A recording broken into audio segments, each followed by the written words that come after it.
هادي له ونشهد أن لا إله إلا الله وحده لا شريك له ونشهد أن سيدنا ونبينا ومولانا محمدا عبده ورسوله أما بعد فقد قال الله تعالى في القرآن العظيم والفرقان المجيد أعوذ بالله من الشيطان الرجيم بسم الله الرحمن الرحيم وتلك الأيام نداولها بين الناس صدق الله العلي العظيم قال نبينا وحبيبنا وشفيعنا محمد رسول الله صلى الله عليه وسلم ما أكرم شاب شيخا لسنه إلا قيضه الله له من يكرم عند كبر سنه صدق رسول الله صلى الله عليه وسلم ربي اشرح لي صدري ويسر لي أمري واحلل عقدة من لساني يفقهوا قولي اللهم ربي زدني علما رضينا بالله ربا وبالإسلام دينا وبمحمد صلى الله عليه وسلم نبيا ورسولا وبمحيي الدين عبد القادر الجيلاني قدس الله مصطفى العزيز شيخا ومرشدا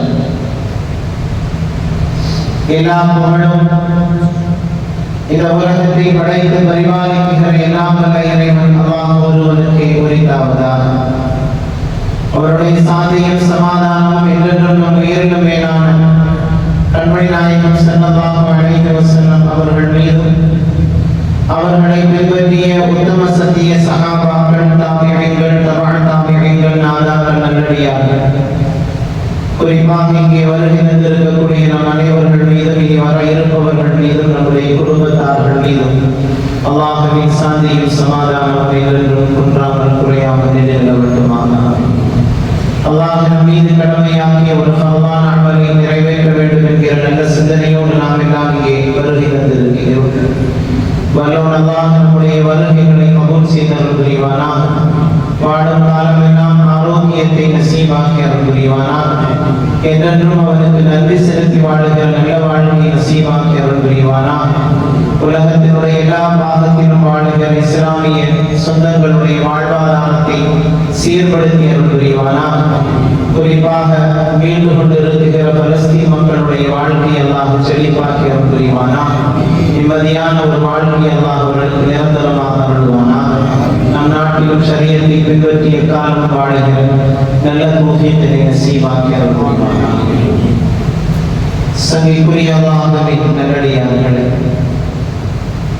அல்லாஹ் ரப்பல் ஆலமீன் மனிதனுடைய வாழ்க்கையில் ஒரு 3 பருவ நிலையை வைத்திருக்கிறார். குழந்தை பருவம், வாலிப பருவம், வயதான பருவம். ரப்பல் ஆலமீன் அவருக்கும் அடியார்களுக்கும் என்று சில கடமைகளை வைத்திருப்பது போல அடியார்களுக்கு மத்தியிலே அவர்களுக்கு மத்தியிலேயே அவர்கள் பேண வேண்டிய சில அடிப்படையான அம்சங்களையும் ரப்பல் ஆலமீன் வைத்திருக்கிறார்கள். அந்த அடிப்படையான விஷயங்களை அவர்கள் சரியாக பேணி வாழுகிற பொழுது ஒரு நிம்மதியான வாழ்க்கையை, ஒரு சந்தோஷமான எதிர்காலத்தை அவர்களால் உருவாக்கிக் கொள்ள முடியும் என்பதையும் மார்க்கம் முன்வைக்கிறது. அந்த அடிப்படையில் வயதானவர்களுக்கு மரியாதை செய்தல் என்கிற ஒன்றை இந்த மார்க்கம் முன்னிலைப்படுத்துகிறது. அல்லாஹ் ரப்பல் ஆலமீன் இங்கே நிறைய வயதானவர்கள் இருக்கிறார்கள். எல்லோருக்கும் அல்லாஹ் நீண்ட ஆயுளை ஆரோக்கியத்தோடு கொடுத்தருள் புரிவானாக. இந்த வயதானவர்களை குறித்து மார்க்கம் பேசுகிற விஷயங்கள் என்ன? சமுதாயத்தில் இன்று வயதானவர்களுடைய நிலை எந்த தரத்தில் இருக்கிறது என்பதை குறித்தெல்லாம் இன்ஷா அல்லாஹ் இந்த ஜும்ஆவில் பார்க்க இருக்கிறோம். அல்லாஹ் ரப்பல் ஆலமீன் மனிதனுக்கு ஒரு 3 நிலையை வைத்திருக்கிறார். பலகீனமான ஒரு நிலை, அந்த பலகீனத்தை தாண்டி ஒரு ஆரோக்கியமான நிலை, மீண்டும் அந்த ஆரோக்கியத்திலிருந்து பலகீனமான ஒரு நிலை. இந்த பலகீனமான நிலையில் இருக்கக்கூடிய அந்த வயதானவர்களை அல்லாஹ் ரப்பல் ஆலமீன் கண்ணியம் செய்ய சொல்லுகிறார். காரணம், அவர்களை கண்ணியம் செய்வதன் வழியாக பல்வேறு பாக்கியங்களை கண்ணியம் செய்பவர்கள் பெற முடியும் என்பதாக. குர்ஆனில் அல்லாஹ் சொல்லுகிற பொழுது, அல்லாஹுல்லதீ خلقكم من ضعف ثم جعل من بعد ضعف قوة. நாம் ஒரு பலகீனத்தில் இருந்து அவர்களை சக்தியுடையவர்களாக ஆக்கியிருக்கிறோம்.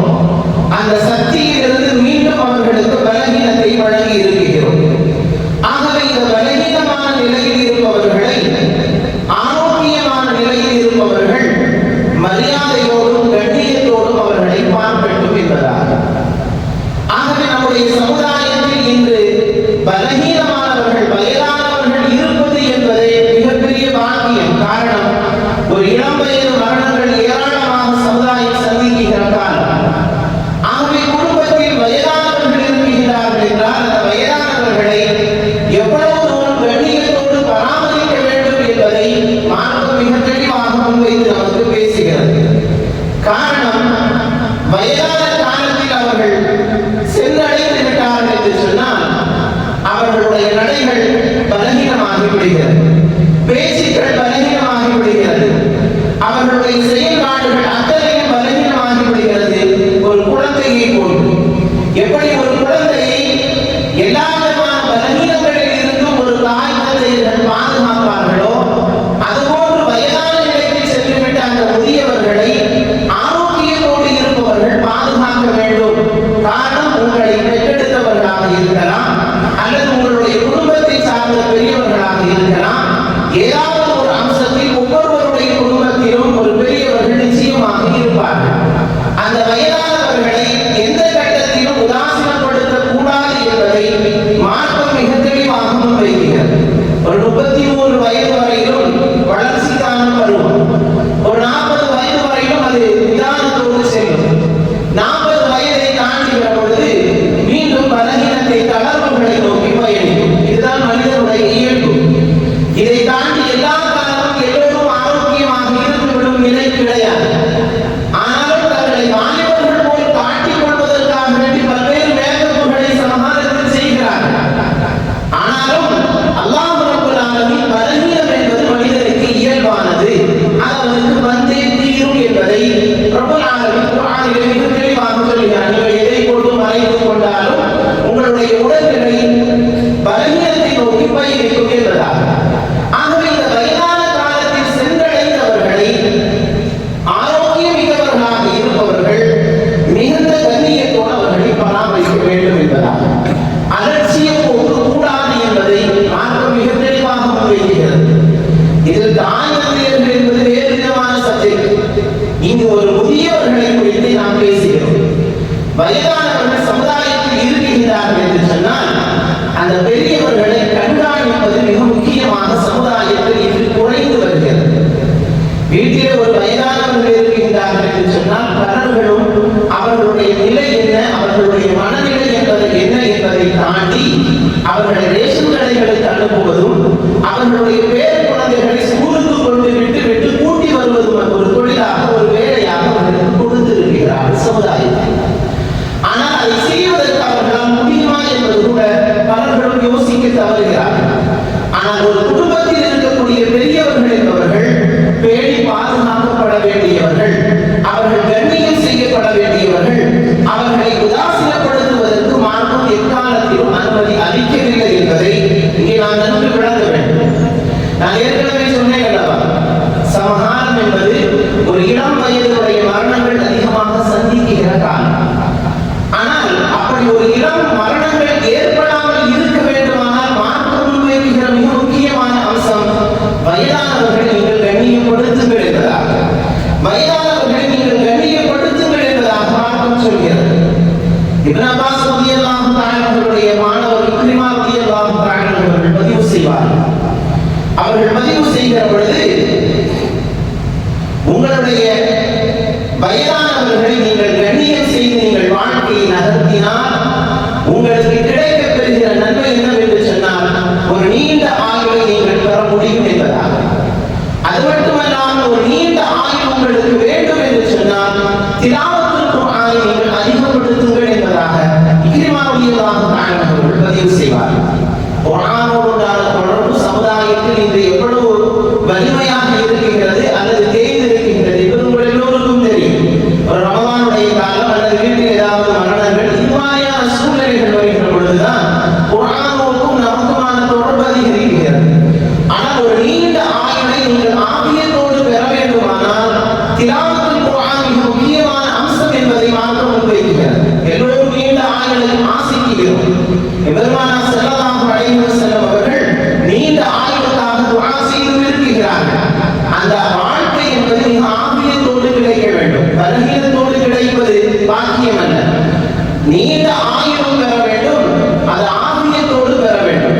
நபிகள் நாயகம் ஸல்லல்லாஹு அலைஹி வஸல்லம் அவர்கள் அறுதல் உம்ர் என்று சொல்லப்படக்கூடிய நீண்ட வாழ்க்கையை அந்த வட்டமான வாழ்க்கையிலிருந்து பாதுகாப்பு தேடி இருக்கிறார்கள். அறுதல் உம்ர் என்று சொன்னால் தன்னுடைய வேலையை தானே செய்ய முடியாத சூழ்நிலையில் வாழ்கிற வாழ்க்கை இருக்கின்றது அல்லவா? அதிலிருந்து ரசூலுல்லாஹி ஸல்லல்லாஹு அலைஹி வஸல்லம் அவர்கள் பாதுகாப்பு தேடி இருக்கிறார்கள். அந்த அறுதல் உம்ர் எப்பொழுது பெறப்படும்? ஒரு காலகட்டத்தில் 80-90களில் பெற்றார்கள். தன்னுடைய பணிகளை தாங்களே செய்ய முடியாத சூழ்நிலை. ஆனால் சமகாலம் என்பது அப்படி வயது வித்தியாசங்கள் இல்லாத பல நோய்களின் வழியாக பிறர்கள் செய்ய அவர்களுடைய வேலைகளை பிறர்களுடைய உபகாரங்களை கொண்டு செய்யப்படுகிற சூழல் சமகாலத்தில் அதிகரிக்கிறது அல்லவா? இது போன்றுண்டான வாழ்க்கையில் இருந்து ரசூலுல்லாஹி ஸல்லல்லாஹு அலைஹி வஸல்லம் அவர்கள் பாதுகாப்பு தேடி இருக்கிறார்கள். தான் பணியை தானே செய்து வாழ்கிற அந்த உயர்ந்த ஆபியத்தோடு உள்ள வாழ்க்கை நீண்ட ஆயுள் தான் பாக்கியம் மிக்கது. அதில் எல்லோருக்கும் அல்லாஹ் நசீபாக்குவானாக. அந்த வாழ்க்கையை தான் ரசூலுல்லாஹி ஸல்லல்லாஹு அலைஹி வஸல்லம் அவர்கள் பெறுவதற்கான வழிமுறைகளை சொன்னார்கள். இக்ரிமா ரலியல்லாஹு தஆலா அவர்கள் அப்படி ஒரு ஆபியத்தான நிலையான ஒரு நீண்ட ஆயுளை நீங்கள் பெற வேண்டுமானால் திலாவத்துல் குர்ஆனை அதிகப்படுத்திக் கொள்ளுங்கள், வயதானவர்களை நீங்கள் கண்ணியம் செய்யுங்கள், அவர்களை பாதுகாத்துக் கொள்ளுங்கள் என்பதாக. நம்முடைய வாழ்க்கை எப்படி இருக்க வேண்டும் என்பதற்கான வழிமுறைகள் மார்க்கம் முன்வைக்கிறது. இந்த மார்க்கம் எல்லாவற்றிற்குமான மிகச்சிறந்த வழிகாட்டுதலை தருகிற மார்க்கம் அல்லவா? ஆகவே திருக்குர்ஆனுடான தொடர்பை நாம் அதிகமாக வலுவாக வைத்துக் கொள்கிற பொழுது ஒரு ஆபியத்தான நிலையான வாழ்க்கையை நாம் பெற முடியும் என்பதாக. அதே போன்று ஒரு வயதான நிலைகளை அடைகிற பொழுது அவர்களுக்கு மறுமை உண்டான சிந்தனைகள் அதிகமாக வேண்டும். இது மிக முக்கியமானது. நாம் இன்னும் வாழ்ந்துவிடப் போகிறோம் என்கிற மனநிலையில் வயதானவர்கள் இருப்பது மிக தவறானது. ஒரு நீண்ட கால வாழ்க்கையை பெற்றிருக்கக்கூடிய ஒரு வயதான பருவத்தை அடைந்திருக்கக்கூடிய மக்கள் மறுமையை குறித்து அதிகமாக சிந்திக்க வேண்டும். ஏதோ கபரை சிந்தித்து விட்டால் மரணம் வெற்றிவிடும் என்பதல்ல. அல்லாஹ் நாடுகிற பொழுதுதான் மரணம் வரும். அந்த மரணத்தை குறித்து அதிகமாக சிந்திக்கக்கூடியவர்களாக ஒரு வயதை கடந்தவர்கள் இருக்க வேண்டும். மிக குறிப்பாக திக்ரில் அவர்கள் அதிகமாக ஈடுபட வேண்டும். திலாவத்துல் குர்ஆனில் அதிகமாக ஈடுபட வேண்டும். இஸ்திக்ஃபாரில் அவர்கள் அதிகமாக ஈடுபட வேண்டும். இவர்கள் தங்களுடைய வாழ்க்கையை அப்படிப்பட்ட நிலைகளுக்குள் அவர்கள் ஒதுக்கிக் கொள்கிற பொழுது நிச்சயமாக அவர்களுக்கு அல்லாஹ் ஒரு நீண்ட ஆயுளை வரக்கத்து நிறைந்த ஆயுளை கொடுக்கிறார். அய்யூப் அலைஹிஸ்ஸலாம் அவர்கள் பலகீனத்தை பெற்ற பொழுது ரப்பி இன்னி மஸ்ஸனிய துர்ரு வ அன்த அர்ஹமுர் ராஹிமீன் என்கிற துஆவை முன்வைத்தார்கள் அல்லவா? ஆகவே துஆவை கொண்டு ரப்பிடத்திலே நெருங்க வேண்டிய காலங்கள் இந்த பலகீனமான காலங்கள் என்பது திக்ரை கொண்டும் இஸ்திக்ஃபார்களை கொண்டும் திலாவத்துல் குர்ஆனை கொண்டும் துஆக்களை கொண்டும் ரப்பை நெருங்குவதற்கான படித்தரங்கள் தான் வயதான ஒரு சூழ்நிலையை மனிதன் அடைகிற பொழுது. ஆகவே இந்த வயதான காலம் எல்லோருக்குமானது. அப்படி எல்லோரும் வயதான பருவத்தை அடைகிற பொழுது அவர்களுடைய வாழ்க்கை நிலைகளை இப்படி அவர்கள் மாற்றிக் கொள்கிற பொழுது கபர் அவர்களுக்கு விசாலமாக ஆகிறது. அவர்களுக்கு மறுமை அவர்களுக்கு நிம்மதியான வாழ்க்கையாக மாறுகிறது. ஆனால் சமுதாயத்தில் வயதானவர்களுடைய நிலை என்பது மிக கவலைக்குரியதாக தொடர்ந்து பார்க்கப்படுகிறது அல்லவா? ஒரு கட்டங்கள் கழிந்து போகிற பொழுது பார்ப்பதற்கு ஆளிலே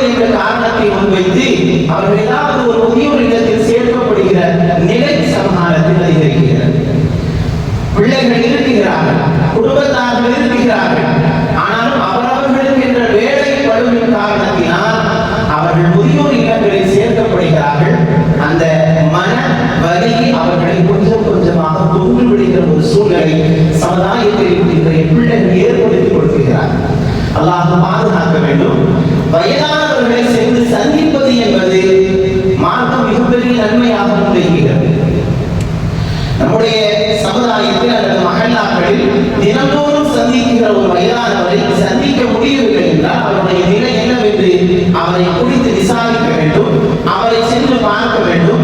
அவர்களுக்கு நல்ல வார்த்தைகளை, ஆறுதலான வார்த்தைகளை, அவர்களுக்கு மனநிறைவு தருகிற வார்த்தைகளை, அவர்களுக்கு தன்னம்பிக்கையை தருகிற வார்த்தைகளை அவர்களுக்கு பேச வேண்டும். அதை தாண்டி விட்டு உனக்கு என்ன வயதானது, இப்பவே இந்த நிலைமைக்கு போயிட்டே அப்படிங்கிற அந்த மனசோர்வை ஏற்படுத்துகிற வார்த்தைகள் கூட பார்க்க முன்வைக்க சொல்லவில்லை. அவர்களுக்கு தன்னம்பிக்கை தருகிற வார்த்தைகளை முன்வைத்து பேசுங்கள் என்கிறது. அவர்கள் ஏற்பட்டு இருக்கக்கூடிய நிலைகளுக்கு நீங்கள் ஆறுதல் தரும் விதமாக அவர்களை மோட்டிவேஷனோடு பேசுங்கள். அல்லாஹ் உங்களுக்கு அந்த நிலையை மாற்றி தருவான் என்கிற உயர்ந்த துஆக்களை அவர்களுக்கு முன்வையுங்கள் என்கிறது. ஆனால் நம்முடைய சமுதாயத்தில் பலர்களும் நோயாளிகளை சந்திக்க சென்றால் அவர்களிடத்தில் இதுபோல்தான் அவருக்கு ஏற்பட்டது, அவன் சில நாளிலே மௌத்தாகிவிட்டான், அப்படித்தான் இவருக்கு ஏற்பட்டது, அவன் இந்த மாதிரி நிலையை சந்தித்தான், இது போன்றுண்டான வார்த்தைகளை கூட மார்க்கம் தவறு என்கிறது. அது கூட நீங்கள் பேசாதீர்கள் என்கிறது. என்னை தெரிகிறதா, நான் யாரை கண்டுபிடிக்க முடிகிறதா என்கிற வார்த்தைகள் கூட அவர்களை பலகீனப்படுத்தி விடும் என்றார். ஆகவே அது போன்றுண்டான வார்த்தைகளை கூட நீங்கள் முன்வைக்காதீர்கள். அவர்களுக்கு ஆரோக்கியம் தருகிற வார்த்தையை, மன நிம்மதியை தருகிற வார்த்தையை, அவர்களுக்கு சந்தோஷத்தை ஏற்படுத்துகிற வார்த்தையை அவர்களுக்கு நீங்கள் பேசுங்கள் என்பதாக நம் மார்க்கம் நமக்கு முன்வைக்கிற செய்தி. ஆகவே ஒரு வயதானவர்களை சந்திக்க வேண்டும். சந்திக்கிற அந்த வயதானவர்களுக்கு நல்ல வார்த்தைகளை கொண்டு துஆ செய்ய வேண்டும். அவர்களுடைய வாழ்க்கைக்கு தன்னம்பிக்கை தருகிற வார்த்தைகளை கொண்டு பேச வேண்டும் என்பதாக. காரணம், அவர்களுக்கு ஏற்பட்டு இருக்கக்கூடிய நிலை நமக்கு வரும் காலத்தில் வரும் அல்லவா. எல்லோரும் வயதான ஒரு சூழ்நிலை சந்தித்து தான் ஆக வேண்டும். அப்படி நிலை நமக்கும் இருக்குகிறது என்கிற அந்த உணர்வு மனிதனுக்கு ஏற்பட வேண்டும் என்பதை மார்க்கம் மிக தெளிவாக நமக்கு முன்வைக்கிறது. நபிகள் நாயகம் ஸல்லல்லாஹு அலைஹி வஸல்லம் அவர்களுடைய வார்த்தை, மஅக்ரம ஷாபு ஷேஹன், ஒரு வயதானவரை ஒரு வாலிபர் சந்தித்தார். ஒரு நல்ல ஆரோக்கியமாக இருக்கக்கூடியவர் அந்த வயதான மனிதரை சந்தித்தால் அவரை அவர் கண்ணியப்படுத்த வேண்டும். அவரை கண்ணியப்படுத்துவதின் காரணத்தினால் அவர் 2 பாக்கியங்களை பெறுகிறார். இது நான் சொல்ற வார்த்தை அல்ல, ரசூலுல்லாஹி ஸல்லல்லாஹு அலைஹி வஸல்லம் அவர்களுடைய வார்த்தை. தங்களுடைய வாழ்க்கையில் எந்த பொய்யுமே சொல்லாதவர்கள், பிறர்களுடைய நலனை மட்டுமே கருத்தாக வைத்தவர்கள், சமுதாயத்தினுடைய நலனுக்காக முழுக்க முழுக்க தங்களுடைய வாழ்க்கையை அர்ப்பணித்த அந்த எம்பெருமானார் ஸல்லல்லாஹு அலைஹி வஸல்லம் அவருடைய வார்த்தை. ஒரு வயதானவரை நீங்கள் கண்ணியப்படுத்தினால், ஒரு வயதானவரை நீங்கள் சென்று பார்த்தவரை கண்ணியப்படுத்தினால் 2 வாக்கியங்களை நீங்கள் பெற முடியும். ஒன்று, நீண்ட ஆயுளை நீங்கள் பெற முடியும். ஒரு நீண்ட ஆயுளை நீங்கள் பெற முடியும். இரண்டாவதாக, நீங்கள் வயதாகிற பொழுது உங்களை கண்ணியம் செய்வதற்கான ஆட்களை அல்லாஹ் ஏற்படுத்துவான் என்பதால். இதுதான் எல்லாருக்குமே பெரிய பாக்கியம். ஒரு வயதான காலத்தில் நம்மை கண்ணியப்படுத்துகிற சக மனிதர்கள் நம்மோடு இருப்பார்கள் என்று சொன்னால் அதை விட வேறு பாக்கியம் வாழும் காலத்தில் இல்லை. ஆனால் இன்று வயதானவர்களுடைய நிலை உதாசீனப்படுத்தப்படுகிறார்கள் அல்லவா. அந்த நிலையை விட்டும் பாதுகாக்கப்பட வேண்டுமானால் நாம் வாலிபர்களாக ஆரோக்கியமாக இருக்கும் காலகட்டத்தில் வயதானவர்களுடைய கவலைகளை கொஞ்சம் காது நாட்டி கேட்க வேண்டும். இன்று நிறைய பேர்களுக்கு பெற்றோர்களிடத்தில் கூட பேசுவதற்கு நேரம் இல்லை.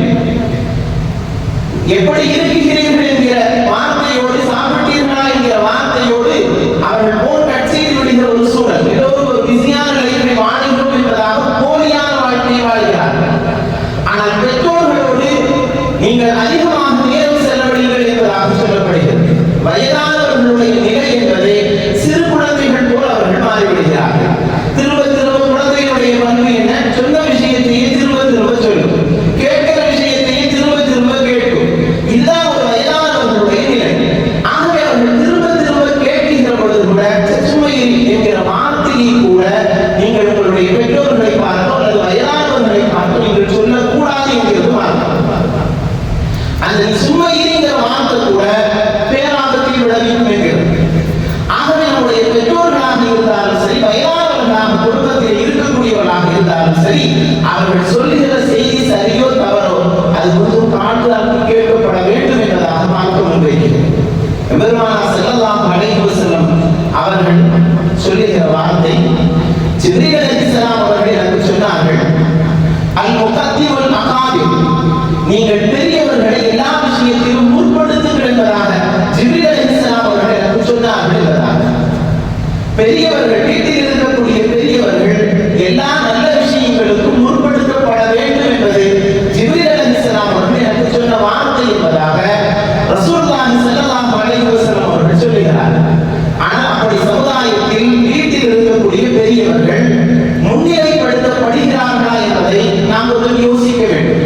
நிறைய சம்பாதித்து பிள்ளைகளுக்கு நிறைய சேர்த்து வைத்து அவர்களுக்கு எல்லாம் கொடுத்து அவர்களுக்கும் சில பங்குகளை வைத்திருப்பவர்கள் வேண்டுமானால் கண்ணியப்படுத்தப்படுகிறார்கள். ஏன்னா இருப்பதையும் வாங்கணுமல்லாம், அதுக்காக வேண்டி கண்ணியப்படுத்தப்படுகிறார்கள். ஒன்றும் இல்லாத நிலையில் இருப்பவர்கள் அவன் என்ன சம்பாதித்தார், இது போல அவர்கள் என்ன ஒரு வாழ்க்கை என்பதாக உதாசீனப்படுத்துகிற அந்த மனநிலை இருக்கிறது அல்லவா, அது பேராபத்தை பிள்ளைகளுக்கு விளைவித்து விடும் என்பதாக. ஆகவே நம்முடைய பெற்றோர்களாக இருந்தாலும் சரி, நம்முடைய குடும்பத்தார்களை சார்ந்த பெரியவர்களாக இருந்தாலும் சரி, வயதான மக்கள் நம்முடைய சமுதாயத்தில் இருக்கிறவர்கள் கண்ணியப்படுத்தப்பட வேண்டியவர்கள் என்பதை மிக தெளிவாக அஷ்ரஃபுல் ஹல்க் முஹம்மது ரசூலுல்லாஹி ஸல்லல்லாஹு அலைஹி வஸல்லம் அவர்கள் குறிப்பிட்டு தருகிறார். அபூபக்கர் சித்தீக் ரலியல்லாஹு தஆலா அவர்களுடைய தந்தை அபூபக்கர் சித்தீக் ரலியல்லாஹு தஆலாவுடைய தந்தை இஸ்லாத்தை ஏற்றுக்கொள்ள வேண்டும் என்று அவருடைய வயதான காலத்தில் பிரியப்படுகிறார். அபூபக்கர் சித்தீக் ரலியல்லாஹு தஆலா அவர்களுக்கு ஒரு 59 வயது இருக்கிற காலகட்டத்தில் தான் அவருடைய தந்தை இஸ்லாத்தை ஏற்றுக்கொள்ள வேண்டும் என்பதாக பிரியப்படுகிறார். பிரியப்பட்ட அபூபக்கர் சித்தீக் ரலியல்லாஹு தஆலாவுடைய தந்தை பெருமானார் ஸல்லல்லாஹு அலைஹி வஸல்லம் அவர்களுக்கு முன்பாக அழைத்து வரப்படுகிறார். நபிகள் நாயகம் ஸல்லல்லாஹு அலைஹி வஸல்லம் அவர்கள் சொன்னார்கள், ஹல் தரக ஷைஅன் ஃபீ பைத்தி, இந்த வயதானவர்களை ஏன் இப்படி நீங்கள் சிரமப்படுத்தினீர்கள், வீட்டிலேயே விட்டு வந்திருக்கலாமே, நான் அவர்களுக்கு மார்க்கத்தை குறித்து சொல்லிக் கொடுத்திருப்பேன், ஏன் அவர்களை சிரமப்படுத்தினீர்கள் என்பதாக கேட்பவர்கள் உங்களையும் என்னையும் போல சாதாரண மனிதர் அல்ல. அஷ்ரஃபுல் ஹல்க் முஹம்மது ரசூலுல்லாஹி ஸல்லல்லாஹு அலைஹி வஸல்லம் அவர்கள் கேட்கிற வார்த்தை, ஏன் அவர்களை நீங்கள் சிரமப்படுத்தினீர்கள், நான் வீட்டில் அவர்களுக்கு தீனை குறித்து சொல்லிக் கொடுத்திருப்பேன், இந்த மார்க்கத்தை அவர்கள் ஏற்றுக்கொள்வதற்கான வழிகளை நான் செய்து கொடுத்திருப்பேன், ஏன் நீங்கள் அவர்களை சிரமப்பட்டு இங்கே அழைத்து வர வேண்டும் என்பதாக கேட்கிறார். அபூபக்கர் சித்தீக் ரலியல்லாஹு தஆலா அவர்கள் சொன்னார்கள், யா ரசூலல்லாஹ், அது அவ்வளவு நல்லதாக இருக்காது, உங்களுடைய சமூகத்தை தேடித்தானே இவர்கள் வர வேண்டும், மார்க்கத்தை தெரிந்து கொள்வதற்கு அல்லது இந்த மார்க்கத்தை ஏற்றுக்கொள்வதற்கு உங்களை தேடித்தானே வர வேண்டும் என்பதாக சொன்னார்.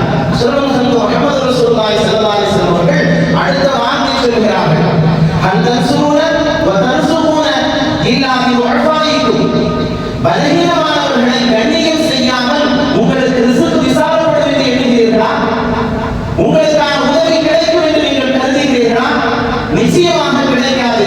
பலஹீனமானவர்களை கண்ணியம் செய்வதை கொண்டுதான் உங்களுக்கான ரிஸ்க்கும் உங்களுக்கான உதவிகளும் அல்லாஹ்விடத்திலிருந்து வரும். ஆகவே அவர்கள் இருக்கும் இடத்தில் அவர்கள் இருந்திருக்கலாமே, நான் இந்த தீனை சொல்லிக் கொடுத்திருப்பேன் என்று சொல்லுபவர்கள் அஷ்ரஃபுல் ஹல்க் முஹம்மது ரசூலுல்லாஹி ஸல்லல்லாஹு அலைஹி வஸல்லம்.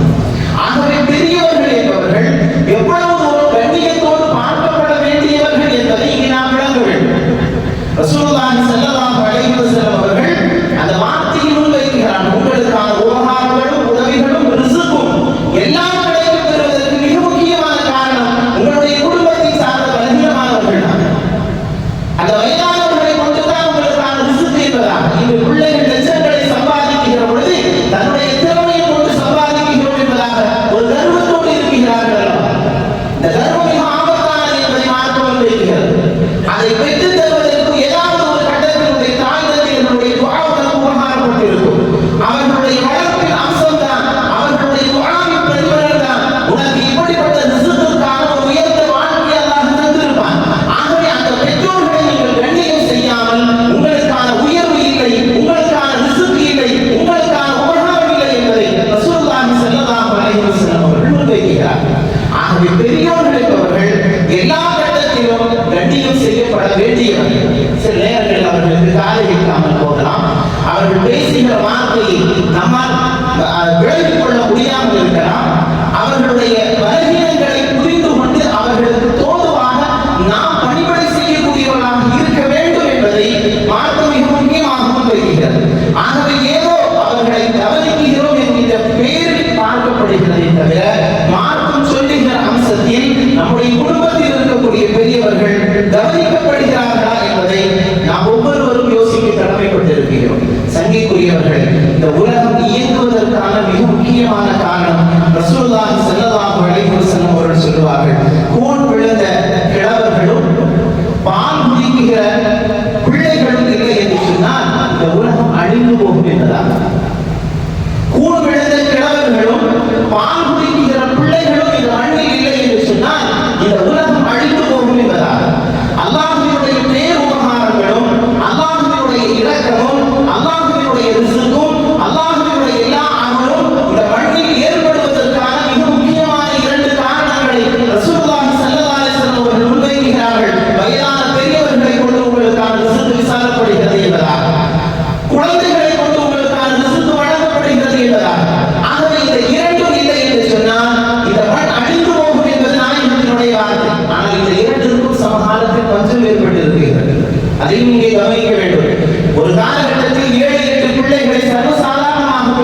முடிந்தது.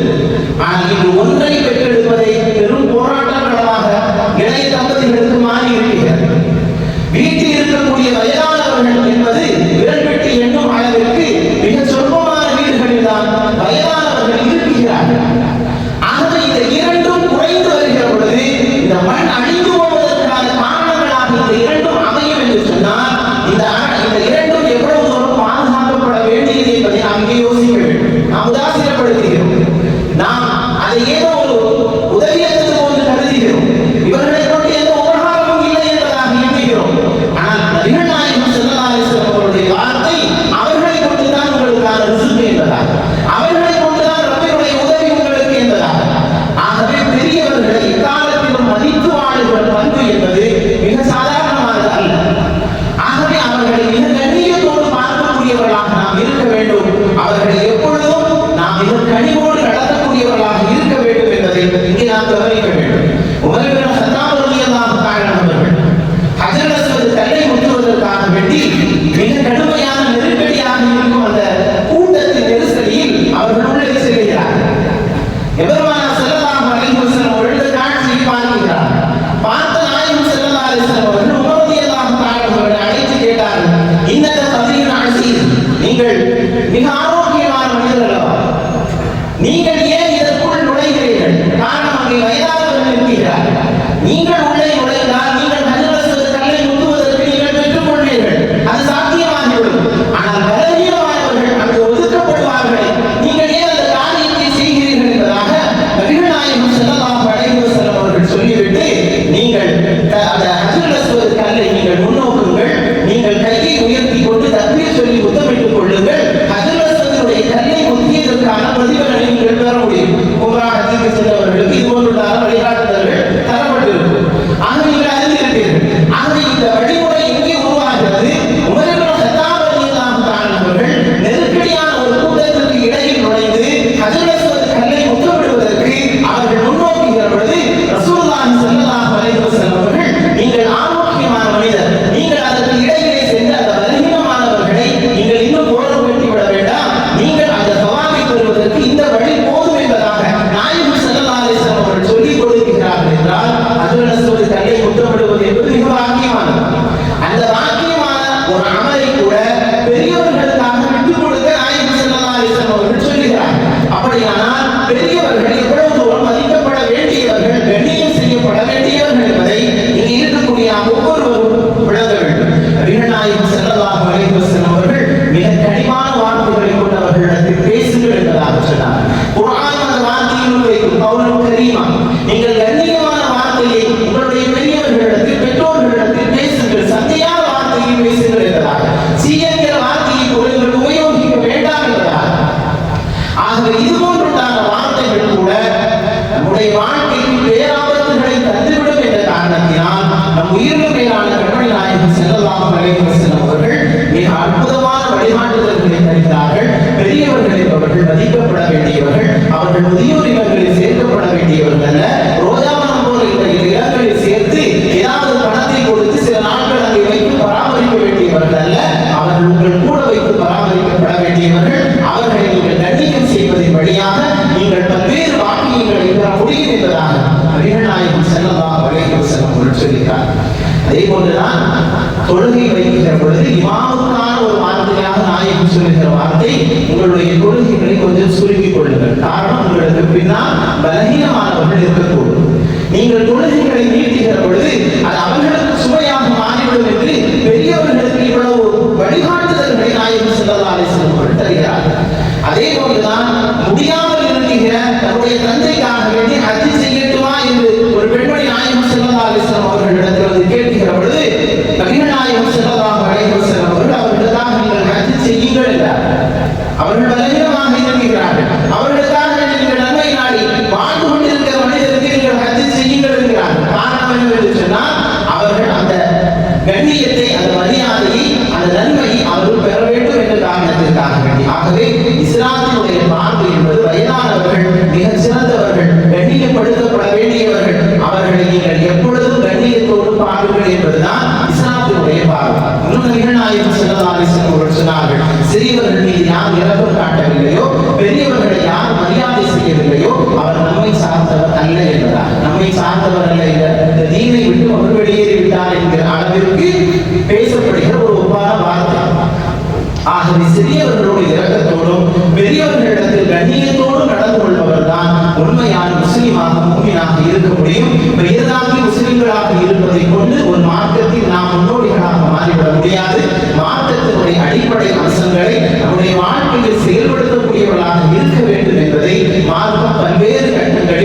மார்க்கம் சொல்லுகிற இந்த சிறந்த அம்சங்களில் பெரியவர்களும் இருக்க வேண்டும். பெரியவர்கள் அந்த வயதுக்கு தகுந்தால் போல் இல்லை என்கிற பொழுதுதான் பல நேரங்களில் அவர்கள் இழிவாக பார்க்கப்படுகிறார்கள். ஆகவே உங்களுடைய வயதுக்கு ஏற்ப பக்குவத்தை நீங்கள் பெற வேண்டும். ரசூலுல்லாஹி ஸல்லல்லாஹு அலைஹி வஸல்லம் சொல்வார்கள், 40 வயதிலும் ஒரு மனிதன் பக்குவம் அடையவில்லை என்று சொன்னால் அவன் எந்த காலத்திலும் பக்குவம் அடைய முடியாது. ஆகவே அந்த பருவம் என்பது மிக முக்கியமான ஆழமான பருவம். ஆகவே அந்த காலகட்டத்திற்கு பின்பாக இருக்கக்கூடிய ஒரு 70-75 வயதை கடந்த பல பெரியவர்கள் கூட இன்னும் பக்குவமற்றவர்களாகவே இருக்கிறார். வேட்டியை மடித்து சட்டைக்கு இருக்கிற அளவுக்கு சில பெரியவர்கள் இருக்கிறார்கள். இவர்களை போன்றுள்ளார்களால் பலர்களும் இழிவுபடுத்த வேண்டிய சூழல் வருகிறது. ஆகவே பெரியவர்கள் தங்களுடைய வயதுக்கு ஏற்ப பக்குவம் உடையவர்களாக, மார்க்கம் சொல்கிற பல்வேறு அம்சங்களை கடைபிடிக்கக்கூடியவர்களாக, உயர்ந்த நடைமுறை உடையவர்களாக அவர்களும் இருக்க வேண்டும். பிடிவாத குணங்கள், நான் செய்வதுதான் சரி என்கிற அந்த மனநிலை, இதெல்லாம் மாற்றப்பட வேண்டும். ஆகவே இதையெல்லாம் கவனித்து அவர்களும் வாழுகிற பொழுதுதான் அவர்களுக்கான மரியாதைகளும் கிடைக்கும். ஆகவே மார்க்கம் சொல்கிற உயர்ந்த நடைமுறைகளை நாம் எடுத்து வாழ்கிற பொழுது நம்முடைய குடும்பங்கள் சந்தோஷமாக நிம்மதியாக வாழ்வதற்கான வழிவகைகளை பெற்றுத் தரும். நபிகள் நாயகம் ஸல்லல்லாஹு அலைஹி வஸல்லம் அவர்கள் உயர்ந்த நடைமுறைகளை, உயர்ந்த பண்புகளை எப்பொழுதும் நமக்கு போதிக்கக்கூடியவர்களாக இருந்திருக்கிறார்கள். அத்தகைய உயர்ந்த நடைமுறைகளை அல்லாஹ் நமக்கும் நம்முடைய குடும்பத்தார்களுக்கும் நசீபாக்கி அருள் புரிவானாக. ஆமீன் ஆமீன் யா ரப்பல் ஆலமீன். சங்கைக்குரிய அல்லாஹ்வின் நல்லடியார்களே, ஒரு நாய் ஜனாஸா தொழுகை இன்ஷா அல்லாஹ் ஜும்ஆ தொழுகை